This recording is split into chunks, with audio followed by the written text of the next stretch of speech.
Bonjour chers internautes, c'est tout à fait un plaisir pour moi de m'introduire auprès de vous et de partager quelques astuces et quelques connaissances avec vous afin d'améliorer l'image de chacun, afin d'améliorer la connaissance et en donner un petit plus à ce que nous connaissons déjà.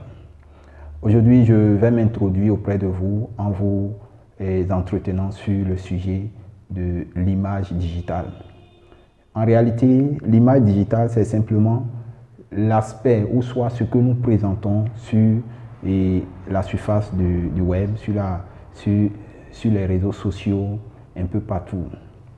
Donc, imaginez-vous un instant que vous allez à un recrutement et lors des tests, lors de l'entretien, on vous affiche un dossier qui montre tous les commentaires que vous faites sur Internet. Ça peut être défavorable comme favorable pour vous. Si vous avez soigné votre image, si vous avez pris la peine de préparer l'image que vous présentez au reste du monde, ça vous donnera de l'avantage. Mais si vous n'avez pas pris le soin de partager de bonnes informations, des choses qui vous construisent, vous verrez qu'en fin de compte, vous serez défavorisé par rapport aux autres candidats. C'est en effet l'image digitale de chacun. Et l'image digitale doit être entretenue, doit être soignée.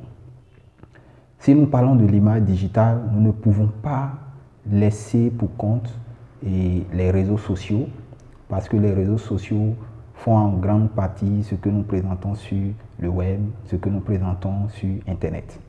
Donc ceci étant, si on prend simplement Facebook, on prend YouTube, on prend WhatsApp, les statuts que nous faisons et autres. Toutes ces applications gardent en mémoire ce que nous appelons les traces que nous laissons. Donc, je prends un individu X qui va régulièrement sur Facebook, il va s'attaquer aux gens, il a des commentaires vraiment très, très désagréables. Et pour rien, c'est lui qui se met à injurier ou soit à dénigrer. Et cet individu est bien diplômé et il va à un test de recrutement. Nous pouvons faire une recherche croisée sur toutes ces activités qu'il fait sur Internet. Il a certainement laissé des traces. Nous allons prendre son nom, nous allons prendre tout ce qu'il y a comme identification et nous allons le traquer.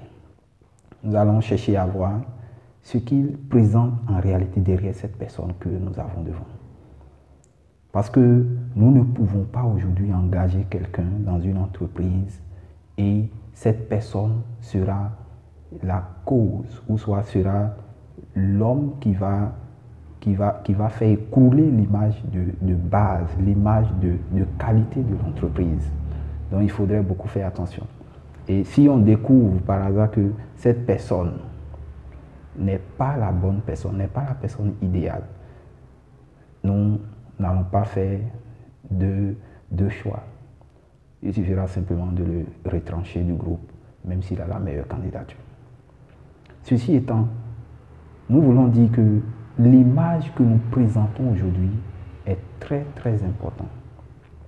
Parce que ceci va déterminer l'image que nous collons aussi à l'entreprise. Si vous faites appeler voleur, on vous appellera voleur. C'est de la même façon. Si vous embauchez quelqu'un qui a une mauvaise réputation, une mauvaise image digitale, votre entreprise aussi prendra le coup. C'est pour cela qu'il faudrait toujours faire attention aux personnes que vous embauchez. Mais de l'autre côté, je parlerai aussi à mes frères, ceux-là qui sont régulièrement sur les réseaux sociaux, que ce n'est pas tout qu'on commente, ce n'est pas tout qu'on garde sur le fil de profil, ce n'est pas tout qu'on met en statut, parce que ceci peut nuire ou soit ceci peut également arranger, peut améliorer notre image de base, notre image digitale. Lorsque nous parlons de Facebook par exemple, il y a l'option que nous avons dans Facebook qui nous permet de bloquer, disons, qui nous permet de bloquer un certain nombre de publications à s'afficher sur notre page. Si j'ai des amis qui ont des courants de publication qui ne cadrent pas avec moi ma vision, je peux simplement mettre un filtre. Avant que on affiche le tag de quelqu'un sur ma page, il faudrait bien évidemment que je puisse donner mon accord. Sinon, ça ne s'affichera pas dans la file des informations qui se présentent sur mon journal. Donc, voici quelques astuces. Si vous avez des amis qui ont un fil de publication vraiment différent de vous, vous pouvez simplement mettre ce filtre-là afin que on ne puisse pas vous impliquer dans une image que vous n'êtes pas réellement. Donc, je pense que cette vidéo vous aura certainement fait du bien. Et nous sommes toutefois ouverts en tant que conseillers, en tant que activistes de la technologie de pointe.